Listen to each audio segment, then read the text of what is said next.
वहाँ पे मालूम पड़ा कि मेरी जगह पे श्याम नारायण भोईर नाम का व्यक्ति जो इस समय भारतीय जनता पार्टी का महासचिव है, ये मेरी जगह पे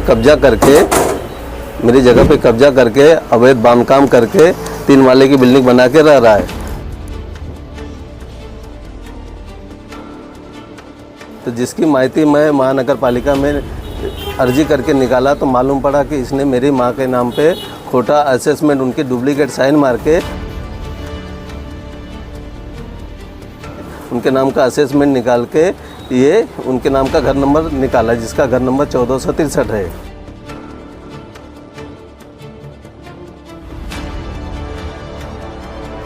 और उसकी घर पट्टी भी 5.5 लाख रुपए बाकी था, जिसका अभी 2-3 दिन पहले ही इसने घर पट्टी भरा है। तो उसकी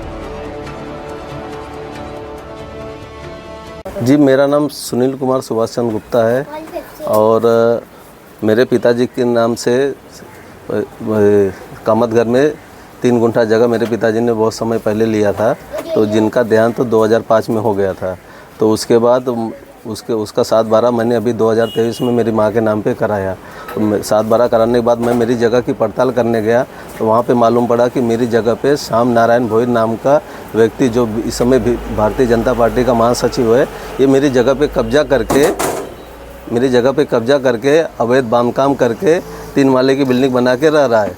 तो जिसकी माहिती मैं महानगर पालिका में अर्जी करके निकाला तो मालूम पड़ा कि इसने मेरी माँ के नाम पे खोटा असेसमेंट, उनकी डुप्लीकेट साइन मार के उनके नाम का असेसमेंट निकाल के ये उनके नाम का घर नंबर निकाला, जिसका घर नंबर 1463 है। और उसकी घर पट्टी भी 5.5 लाख रुपए बाकी था, जिसका अभी 2-3 दिन पहले ही इसने घर पट्टी भरा है। तो उसकी भी माहिती मैं डाला कि मेरी माँ के नाम का जो बोगस घर पट्टी बनाया था, उसकी घर पट्टी किसने भरा, उसकी भी मैंने माहिती डाला है।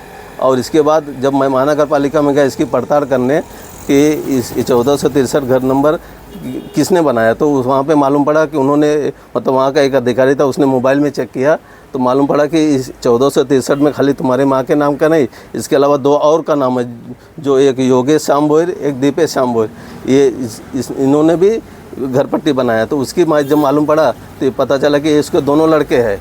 तो दोनों लड़कों के नाम पे जब माहिती डाला मैंने कि घर पट्टी किस प्रकार से आपने दिया, क्योंकि जब 7/12 मेरे नाम पे मैंने उससे कोई व्यवहार ही नहीं किया, तो घर कैसे बनाया और घर पट्टी कैसे बना, तो उसकी माहिती निकालो। तो उसकी माहिती के जवाब में मुझे प्रभाग 3 से ये माहिती मिला कि इसका आमच्या रजिस्टरमध्ये नोंद नहीं। जब उनका नोंद नहीं है तो ये मुझे मालूम पड़ा, तो उसकी घर पट्टी रद्द करने के लिए भी मैंने अर्जी किया, जिसका अभी तक घर पट्टी रद्द नहीं हुआ। और इसके बाद वो अनधिकृत जो बांधकाम श्याम भोईर ने किया है, ये सब इन चीज़ों को लेके जब मैं श्याम भोईर के पास मिला तो वो अपने पावर का धौस दिखाते हुए, तू मेरा कुछ नहीं कर सकता, तुम जाओ इधर से, जगह मेरी है, मेरा घर है, ऐसा करके उन्होंने मुझे भगा दिया। उन्होंने कहा कि मैं भारतीय जनता पार्टी का महासचिव हूँ, तू मेरा कुछ नहीं कर सकता, तेरे को जो करने का कर ले, तेरे को जो उखाड़ने का उखाड़ ले। इसके लिए मैं वापस इधर आया महानगर पालिका में। वहाँ पे फिर मैंने तो उसको मेरी जगह वापस मिलना चाहिए, और जो उसके ऊपर अवैध बांधकाम किया है उसको तोड़ के हटाना चाहिए, मेरी जगह वापस मुझे मिलना चाहिए। इसके लिए मैंने तकरार किया महानगर पालिका में। तो महानगर पालिका ने उसका तोड़ने का मतलब एक नोटिस भी निकाला, जिसका नोटिस भी मेरे पास है इस प्रकार का को मिला है। उस नोटिस के ये तोड़ने का नोटिस भी निकाला, लेकिन इसके बावजूद अभी तक उन्होंने कोई कार्रवाई नहीं किया। वहाँ के प्रभाग अधिकारी जो है कुछ भोईर करके है, सुरेंद्र भोईर करके, तो उन्होंने भी अभी तक कोई उसका प्रतिसाद मेरे को नहीं मिल पाया उनके वजह से। और ये देखो, ये मेरे माँ के नाम पे चंपा देवी के नाम से घर पट्टी 5 लाख रुपए बाकी था, ये भी उसने बोगस बना के लिया है, जिसका हमें कोई जानकारी नहीं है। और ये देखो, ये दीपेश श्याम भोईर के नाम से घर पट्टी है, और ये योगेश श्याम भोईर के नाम से घर पट्टी है। ये बोगस घर पट्टी बनाया है, जिसकी माहिती मैंने 2 तारीख दूसरे महीने में माहिती मांगा था, जिसको रद्द करने के लिए भी मैंने अर्जी किया था।